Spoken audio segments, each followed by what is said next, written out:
All right. There's something you should know. I have no pants on.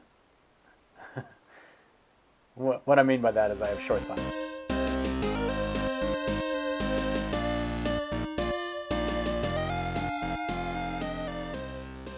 Hi everybody, welcome to Making My Movie. This is the About Me section. So let's begin. Well, okay, so to start out, let's talk a little bit about who I am.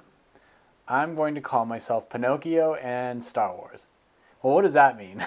That means I lie while I'm in space, right? No, that means that I was born in 1976. Star Wars came out in 1977. I remember seeing Pinocchio in the movie theater maybe at 8 months old, and I certainly remember seeing Star Wars at no more than a year. And they left an indelible mark on my memory as, you know, they defined who I am for sure in many ways. So I was a year old when I started exploring space and the universe through movies. And ever since then, I've loved the idea of magic, of space, of adventure, of heroes. Powerful images from the movies I've seen are still with me, like old friends or unpleasant house guests in the case of Jaws, who I feared I would see at the bottom of my grandmother's pool when I was a kid. I swear to God, I would look down and think, oh God, Jaws is going to come from the drain, right? And as you can see, my girlfriend and I went as Jedi to Kamikaze last year, which was an amazingly awesome comic convention here in Los Angeles. So I love playing. That's who I am, at my heart. I grew up in the dawn of the era of the NES, the Nintendo Entertainment System, and it was amazing. Games were like movies. I could play in them. I could experience it. I could have an effect on the story somewhat. Dragon Warrior, Final Fantasy, Legend of Zelda. These were games that I played incessantly as a kid.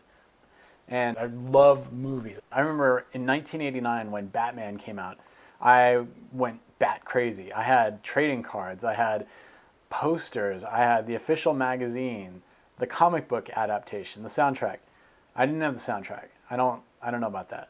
But I was obsessed. I saw the movie in the theater, I'd like to say 14. It was probably more like I saw it like 4 times, but it seemed like a lot to me.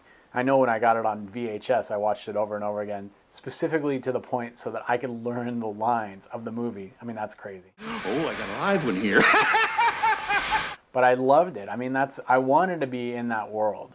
And, you know, that type of movie, that type of like experience with movies fueled hours of adventure with my best friend Matt as we would roam around our neighborhood with fake guns fighting predators, aliens, or Viet Cong, or we'd become superheroes and have battles between each other. And, you know, our adventures were primarily set in the world of movies. That's what sparked my imagination. That's what sparked his imagination too. But it was that world that we wanted to inhabit.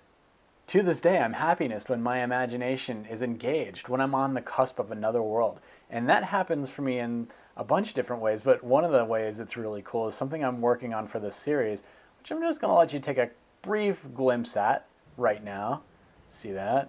I'm not going to say anything more about it, but I'll show you that eventually. You'll see that. That's something really cool. I want to show something off. I have been telling myself stories forever. I have this amazing imagination, which has its downsides when I get up to go to the bathroom at 3 a.m. and start imagining what it would be like to see a dark, shadowy figure down at the end of the hallway. I mean, I've always had that love for story. I remember spending hours on an ottoman in the middle of the living room reenacting the minecart scene in Indiana Jones' Temple of Doom. I guess I was a pretty low-cost child. Regardless, the point is that stories, imagination, this is who I've always been. And that's my creative backstory. So thank you. I appreciate it. I'll see you next time.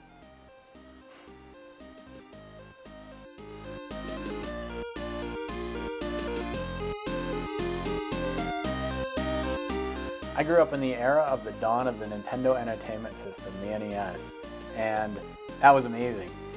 Games were like movies I could play in. Lord of the Rings? No.